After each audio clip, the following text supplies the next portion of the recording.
Good morning mga kumarites, tapos na nga po itong aming DIY na perahan. Nagprint na nga rin po ako ng mga pangalan nila para idikit na nga lang po doon. Advantage talaga pag meron tayong printer kumarites, abay makakapag-print tayo hanggat gusto natin. Ito nga po yung gagamitin ni Jowa para buuhin nga po yung mga drawer doon sa perahan. Mga nakaputol na nga po iyan at nakasukat na nga po doon sa kanyang paglalagyan. Madami nga rin po ako nabasang comment na kung saan nga daw po yung link nito kumarites. Jowa nga lang po yung gumawa nito kumarites, ako naman nga po yung nag-drawing. Pero yung pinakalagayan nga po ng perahan doon sa tindahan doon ko nga sa Orange app nakita. Pinagaya ko nga lang iyon kay Jowa. Banda nga po dyan kumarites, abay nangungulit dahil wala nga pong tali iyan. Pero nakasarado naman nga po yung pintuan namin para hindi nga po ito makatakas. Yung bunso ko naman nga po dyan kumarites, pinagtabi nga po yung dalawang upuan at pahiga-higa habang nanonood. Kaya naman talaga pag nagbibideo nga ako kumarites, gumagalaw minsan yung aking camera dahil si Panda nga po ay pagala-gala. Meron nga rin po akong nabasang comment na kung pwede nga daw po magpagawa kay Jowa ng ganito. Kasi nga si Jowa kumarites at lagi nga po siyang may trabaho.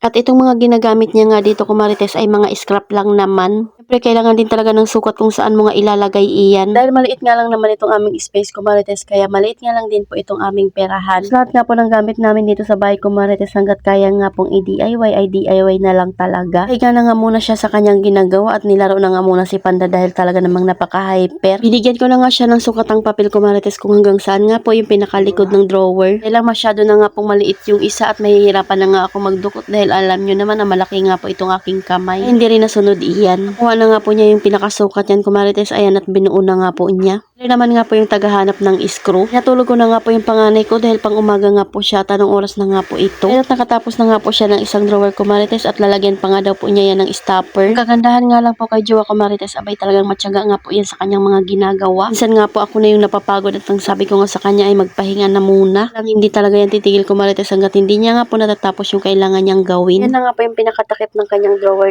kumarites. Na nga po ay hindi ko nga po yan naiintindihan kung bakit kailangan lagyan ng ganyan. Sabi niya nga ay siya na nga ang bahala. Dahil patapos na nga po yung kanyang ginagawa kumarites, ako naman nga po ay nag-edit na nga po nung ilalagay naming pangalan doon sa panakalagay ng perahan. At least hindi na nga po sila magtatanong kung saan nga po ilalagay yung bayad ng GCash, ng ice, mga soft drinks, ganun. Siyempre doon sa tindahan. Buti na lang talaga ay meron nga po akong sticker dito, kaya ito na nga po yung aking ginamit. Didikit na nga lang po doon at mas maganda nga pong tingnan. Yung tindahan namin kumarites, pero madaling araw na nga po ito dahil meron pa nga rin pong mga bumibili. Design nga lang po itong aking ginawa kumarites para naman nga po babagay doon sa ating perahan. Natapos na nga rin po gawin ni Jowa yung kanyang ginagawa, kaya naligo na nga po muna siya. So ito na nga po yung pinaka-itsura ng ating perahan kumarites. So ayan, instant drawer nga po iyan kumarites. Dahil kahapon nga po yung nakalagay dito ay yung transparent lang at hindi nga rin po maganda tingnan at hindi nga po bagay dito. Ito naman nga po yung itsura niya nung hindi pa nalalagyan ng pera. Sa ilalim naman nga po nakapwesto yung lagayan ng ating Yossi. Pero sa likod niyan kumarites ay meron pa nga rin pong isang drawer dyan. O diba, at meron na naman nga po tayong secret compartment dyan. Nga pala pinapakita ito kumarites syempre, at meron nga rin po ako ng mga nababasa na gusto nga rin po itong gayahin. Para magkaroon nga rin po kayo ng idea. Yung nga po napapanood na sinishare namin kung paano nga po kami mag-DIY dito. Dahil meron nga rin pong mga gumagaya sa aming mga ginagawa at natutuwa nga rin po ako sa kanila. Dahil kahit simple nga lang po itong aming DIY kumarites ay meron nga pong mga nagagandahan. Yung iba nga ay nagchat-chat pa para magpaalam kung pwede nga daw gayahin. Abay, go lang, basta ikakaganda ng inyong tindahan o di kaya bahay. Low budget nga lang po itong ating mga ginagawa, kaya alam kong kayang-kaya nyo na nga rin po ito. Tapos nga ni Jowa maligo, ayan, at dinidikit niya na nga po yung mga sticker dyan. Kasi ako marunong yan magpantay kumarites, abay sayang nga kung mapupunit lang. Abay syempre ipapakita ko na nga po sa inyo kung ano nga po yung pinaka-itsura niyan. Hindi ko nga po ito pinupost kumarites para nga po ay manakawan o di kaya ay may magtangka nga po magnakaw sa amin. Dahil wala naman nga pa akong nilalagay dito na malaking halaga. Ayan na nga kumarites nang nalagyan na siya ng pangalan. Inadya ko talaga mayroong space dyan na walang drawer dahil lagayan nga po yun ng calculator, listahan, gunting at ballpen.